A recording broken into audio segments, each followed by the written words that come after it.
Hello Jai Hind everyone, welcome to our channel dynamic quiz. और जी आज की जो क्विज़ होने वाली है वो नाउन पे होने वाली है। यानी आज जो हमारी क्विज़ है वो नाउन पे होने वाली है। जिसने पहली वाली क्विज़ नहीं करी है वो फर्स्ट क्विज़ ज़रूर कंप्लीट कर लेगा। प्रपोजिशन पे थी। एंड आप लोग किसी भी एग्ज़ाम की तैयारी कर रहे हैं वहाँ पे इंग्लिश का कॉम्पिटिटिव वर्जन आना चाहिए। ठीक है, तो उसके अंदर आपको ये सारी वीडियोस जितने भी मैं बना रहा हूँ हेल्प करेंगे। चलिए, आप लोगों को क्या करना है, क्वेश्चन पढ़ना है, थोड़ा सा पॉज करना है वीडियो को, उसके बाद इसका आंसर देना है। So this is the first question, you need to find an error. आपको एरर फाइंड करना है। चलिए, ए पार्ट ये रहा, बी ये रहा and see this one and this is the D, है ना, डी पार्ट। सो अभी आपको क्या बताना है, एरर बताना है। चलो जल्दी से बता दो फटाफट कौन से पार्ट में एरर है। देखिए, he acted not as per my advice but somebody else's. उसने मेरी मेरी एडवाइस पे एक्ट नहीं करा, है ना। कोई भी इंसान है, उसने मेरी एडवाइस पे एक्ट नहीं करा लेकिन किसी और की एडवाइस पे किया। तो यहाँ पे एक कनेक्शन जुड़ रहा है। सो हम क्या करेंगे, अपोस्ट्रोफ एस लगा देंगे, यानी किसी और की एडवाइस पे उसने क्या करा है, एक्ट किया है। सॉरी। चलिए, नेक्स्ट देखते हैं क्वेश्चन नंबर 2 क्या कहते हैं। आप वीडियो को पॉज करना, इसका आंसर देना, फिर आंसर सुनना। ठीक है, इस तरीके से चलना और आप अपना कमेंट में बताना कि आपका क्या स्कोर बन रहा है। चलिए, Pakistan problems are also as serious as India's. देखिए, पाकिस्तान की प्रॉब्लम उतनी ही सीरियस है जितनी कि इंडिया की हो। तो यहाँ पे देखिए, यहाँ पे क्या कह रहा है, आपके पास क्या आ रहा है, इधर एज आ रहा है, उसके बाद सीरियस आ रहा है, उसके बाद एज आ रहा है। तो आपको यहाँ पे इक्वालिटी क्रिएट करनी है।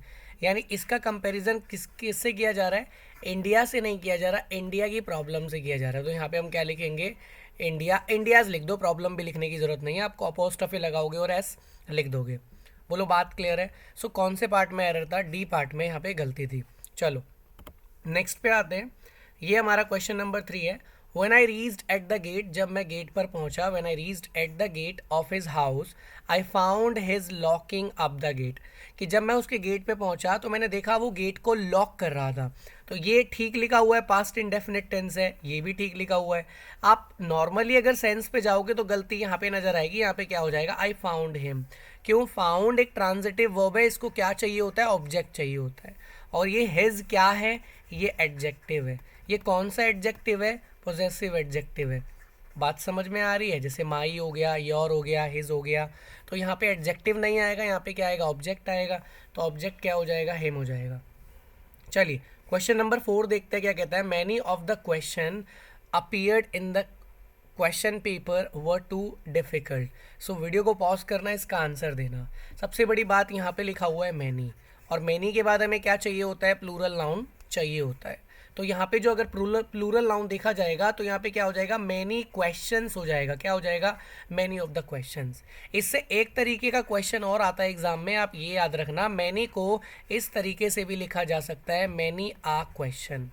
अगर आप इस तरीके से लिखते हैं तो आपकी जो यहाँ पे हेल्पिंग वर्ब आएगी या फिर वर्ब आएगी वो कैसी आएगी, सिंगुलर आएगी।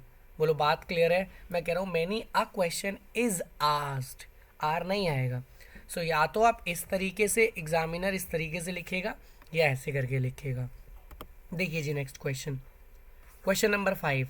आई visited Ram's and Sita's house and found the couple missing. कि मैंने राम और सीता के घर पे विजिट करा और मैंने देखा कि दोनों लोग गायब थे।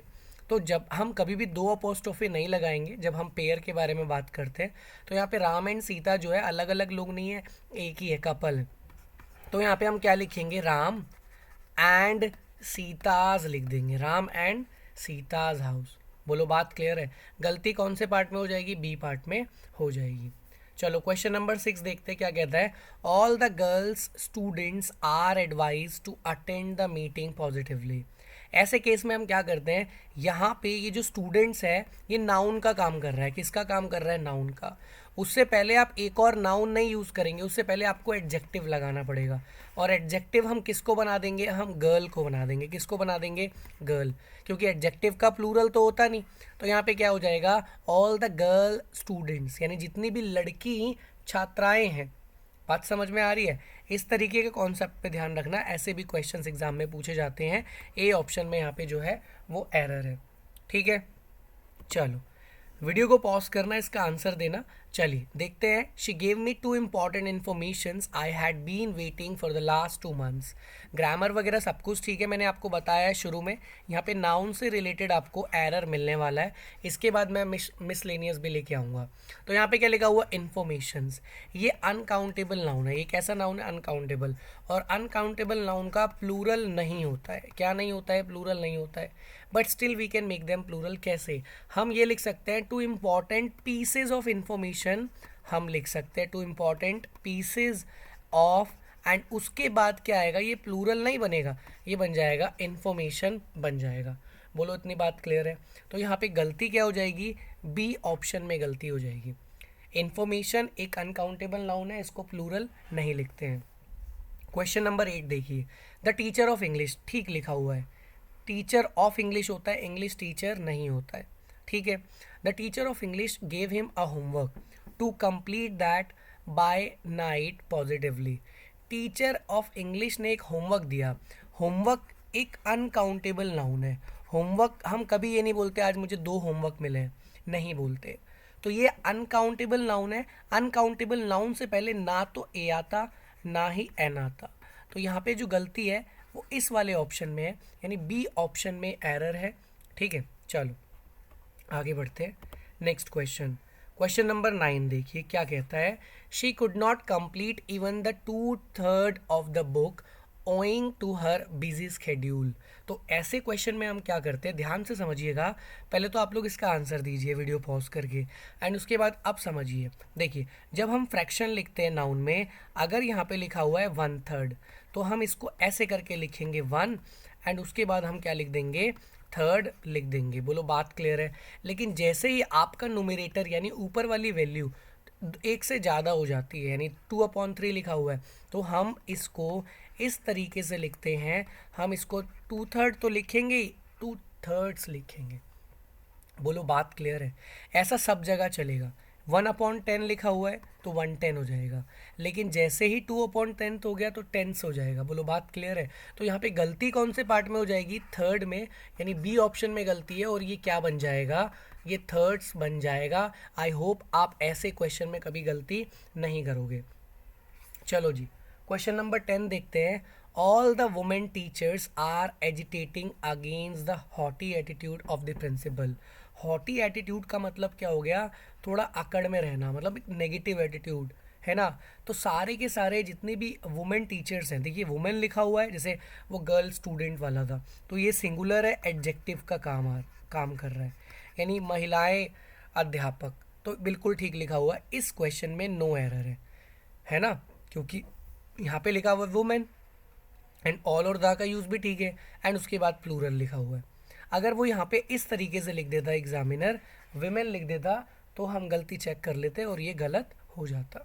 चलो नेक्स्ट देखते हैं क्वेश्चन नंबर 11। देखिए क्वेश्चन नंबर 11 क्या कहता है। ही इन्फॉर्म दैट, उसने इन्फॉर्म किया है कि he had lost a packet of the 100 rupees note. अब यहाँ पे न्यूमेरिकल एडजेक्टिव का काम कर रहा है 100, तो इधर रुपीज़ जो लिखा हुआ है ये गलत हो जाएगा, और यहाँ पे क्या आ जाएगा, रुपी आ जाएगा। बोलो बात क्लियर है। क्यों, क्योंकि एक ही पैकेट है, अब पैकेट ऑफ, यानी एक पैकेट जिसके अंदर कितने रुपए के नोट्स थे, 100 रुपए के नोट्स थे, है ना। सो ये और ये दोनों एडजेक्टिव का काम करेंगे तो 100 रुपी हो जाएगा, ना कि रुपीज़ होगा। कौन से पार्ट में एरर है, डी ऑप्शन में एरर है। चलिए 12 क्वेश्चन का आंसर देने से पहले वीडियो को पॉज करिए, इसका आंसर दीजिए, फिर क्लिक करिए। चलिए, he has ordered bricks for the proposed shopping complex. उसने क्या ऑर्डर करा है, ब्रिक्स ऑर्डर करा है ना। सो यहाँ पे अगर हम बात करें तो यहाँ पे पीसेज ऑफ ब्रिक्स हो जाएगा। क्या हो जाएगा, पीसेज ऑफ ब्रिक्स। हम ब्रिक्स नहीं लिखते, ब्रिक्स अगर लिखोगे तो उसका मतलब कंकड़ पत्थर हो जाएंगे। तो कौन से पार्ट में एरर है, बी ऑप्शन में। चलो नेक्स्ट क्वेश्चन देखते हैं, क्वेश्चन नंबर 13 देखिए। She has ordered 2 dozens of copies. यहाँ पे भी ये जो 2 डजन है ये एडजेक्टिव का काम कर रहा है, और ऐसे फॉर्मेट में जब भी आपके पास न्यूमेरिकल एडजेक्टिव आ जाए आगे, तो आप आगे वाला जो नाउन होता है इसको सिंगुलर लिखते हैं, और हम यहाँ पे इसको क्या बना देंगे, डजन बना देंगे। कौन से ऑप्शन में एरर, बी ऑप्शन में। बोलो बात क्लियर है। चलिए 14 देखते हैं, वीडियो को बराबर पॉज करिए फिर आंसर दीजिए। क्वेश्चन कहता है she uses a good quality shampoo so her hairs are black. बहुत सिंपल एरर है, मतलब इस क्वेश्चन को तो आप फोड़ दोगे। हेयर्स यहाँ पे गलत लिखा हुआ है। हेयर भी क्या होता है, अनकाउंटेबल नाउन होता है, अनकाउंटेबल नाउन होता है। तो यहाँ पे हेयर्स जो है वो गलत हो जाएगा और इधर क्या आ जाएगा, हेयर आ जाएगा। और यहाँ पे आर भी गलत हो जाएगा, क्या आ जाएगा, इज आ जाएगा। बोलो बात क्लियर है। चलिए नेक्स्ट क्वेश्चन देखते हैं, और नेक्स्ट क्वेश्चन आपको कमेंट में बताना है कि इसका आंसर क्या हो जाएगा 15 का, ए बी सी और डी। ये बड़ा इंपॉर्टेंट क्वेश्चन है 15, और बहुत ज़्यादा इंपॉर्टेंट जिसको बोलते हैं। ठीक है, तो ये आप लोगों को बताना है। मेरा मन कर रहा है कि मैं आपको बता दूं, बट अब मैं चाहता हूं कि आप लोग इसको रिसर्च करो, सर्च करो, एंड आप लोग कमेंट सेक्शन में बताओ इसका आंसर क्या होगा। और अगर आपको वीडियो अच्छी लगती है तो लाइक, शेयर एंड सब्सक्राइब कर देना। ये एक्स्ट्रा नॉलेज है, कुछ नहीं करना है, 10-15 मिनट में आपको जो नॉलेज दे सकता हूँ वो दूंगा, and I make you Guru of English, perfect person of English, right. चलिए अभी के लिए बाय बाय, टेक केयर, जय हिंद। फिर मिलते हैं नेक्स्ट वीडियो में विद नेक्स्ट कंटेंट। बाय।